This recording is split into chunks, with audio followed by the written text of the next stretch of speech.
Uno dei quesiti più frequenti che ci vengono posti è se la chetosi sia pericolosa. Ora, la chetosi va distinta dalla chetoacidosi. Sono due condizioni metaboliche esattamente opposte.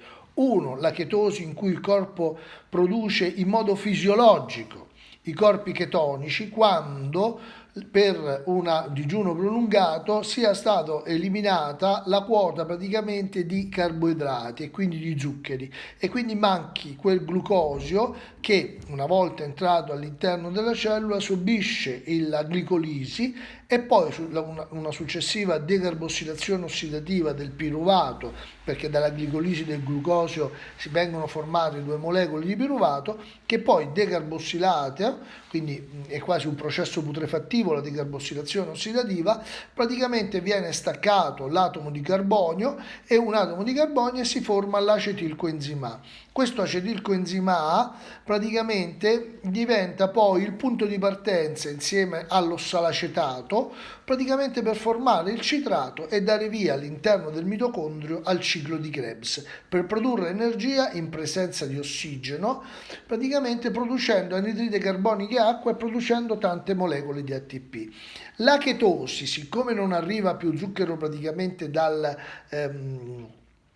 sangue in maniera così copioso, ma la glicemia tende ad abbassarsi, deve essere ricostruita praticamente la quota glicemica all'interno del sangue. Quindi la differenza fra una normale glicemia mantenuta da un apporto continuo di zuccheri e una glicemia invece che viene ricostruita dal nostro organismo e avviene proprio a livello mitocondriale, dove l'acetilcoenzima A, praticamente che arriva invece dalla beta ossidazione degli acidi grassi, viene praticamente a trovarsi senza ossalacetato. Perché viene a trovarsi senza ossalacetato? Perché lo stesso ossalacetato viene praticamente a legarsi con l'ossalacetato che non è in grado di attraversare da solo la barriera mitocondriale, viene trasformato unendosi all'acetilcoenzima A in citrato e portato all'interno del citoplasma per essere trasformato in malonilcoenzima A. Il malonilcoenzima A verrà trasformato in frutto esapentoso, da quale poi praticamente viene parte la sintesi praticamente del glucosio e quindi la neoglucogenesi o gluconeogenesi, la cui via è una via metabolica esattamente opposta, inversa, meglio il termine esatto, inversa a quella della glicolisi, che porta alla formazione dal glucosio di molecole attive. Quindi che cosa accade? All'interno del mitocondrio l'ossalacetato viene sottratto per ricostruire la glicemia, ma questo ossalacetato arriva non attraverso lo zucchero glucosio, ma arriva dalla quota di amminoacidi che noi introduciamo con le nostre proteine.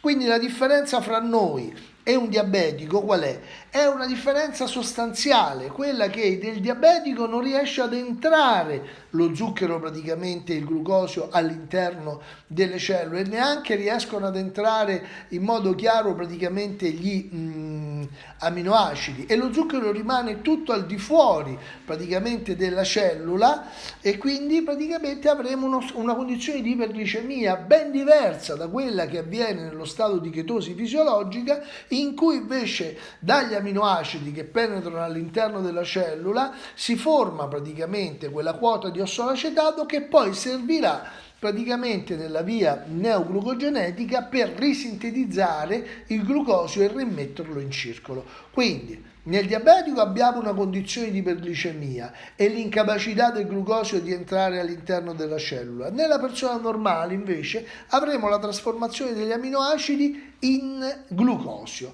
mantenendo costante la glicemia. La differenza fra la chetosi e la chetoacidosi sta proprio in questo meccanismo sostanziale e I corpi chetonici praticamente per noi saranno la condizione fisiologica per produrre energia e risparmiare glucosio, perché il nostro organismo risparmia il glucosio.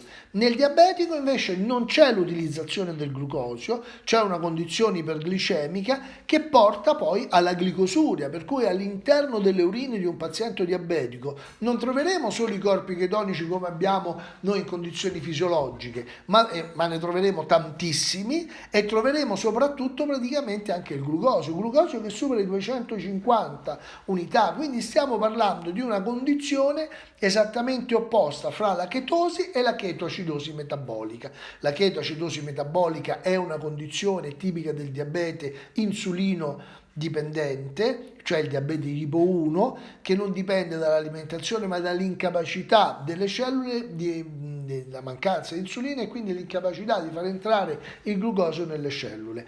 Nell'altro caso invece lo stato di chetosi noi avremo solo una produzione a partire dall'acetilcoenzima A di corpi chetonici, perché abbiamo all'interno del mitocondrio una riduzione praticamente di ossalacetato che è stato utilizzato partendo dagli amminoacidi, ossalacetato prodotto partendo dagli amminoacidi viene poi utilizzato per la via metabolica neoglucogenetica per ristabilire quella glicemia e mantenere la glicemia costante. Perché dobbiamo mantenere la glicemia costante? Perché i nostri globuli rossi si nutrono di zucchero, di glucosio, così anche i globuli bianchi e in parte anche il cervello, come la retina, come le vie spermatiche, come i tubuli renali, come la medulla surrenale e il cristallino dell'occhio, per cui praticamente è anche il cervello. Il cervello però dopo un po' che noi produciamo una quantità notevole di corpi chetonici utilizzerà questi. Quindi dobbiamo ben distinguere lo stato di chetosi dallo stato di